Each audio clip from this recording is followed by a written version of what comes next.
President Ruto, I'm a Kenyan youth and I'm here to deliver the information that the youth would like to deliver to you.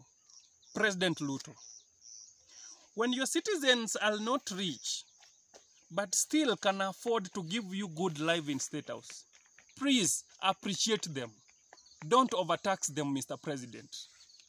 Mr. President, in your finance bill, you are proposing that the diapers and the sanitary pads are going to be taxed.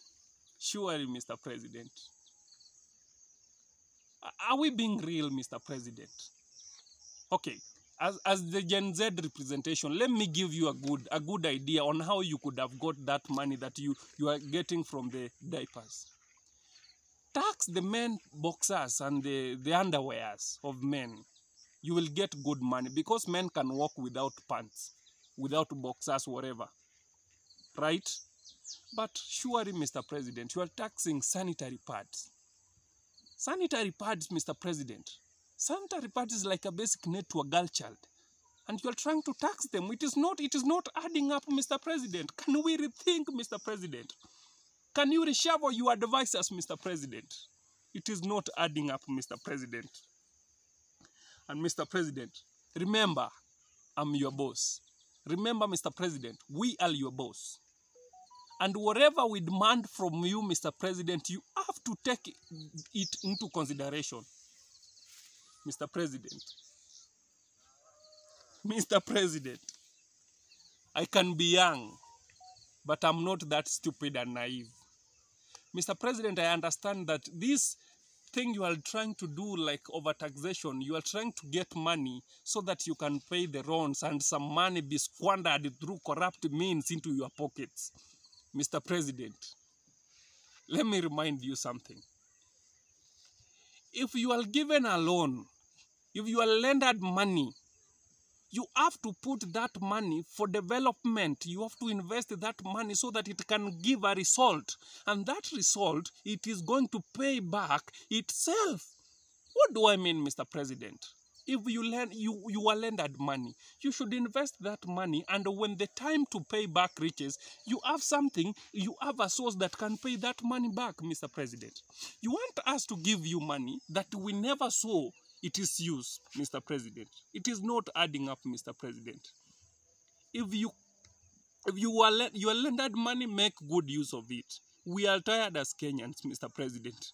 We don't have job. We are struggling with unemployment, Mr. President. It is not okay. It is not right. You are overtaxing us. You are killing us, Mr. President. You don't give us jobs. But when we try to create some jobs, for example, in the online doing content creation, you are there. You want to tax us. Mr. President, you have never given us any incentive to buy cameras, Mr. President. You have never given us incentive to buy phones, Mr. President. Why are you taxing something that you never put a hand in creating it, Mr. President? It is not adding up. Who are your advisor, Mr. President? Aye, Mr. President. Mr. President. The Parliament of Kenya, the National Assembly, and the police, the instrument of peace in this country, Mr. President. You are using them as your puppet. They are being used as the puppet of the State House. Why? Mr. President, the National Parliament should represent the people of Kenya. But now the National Parliament is representing your interest.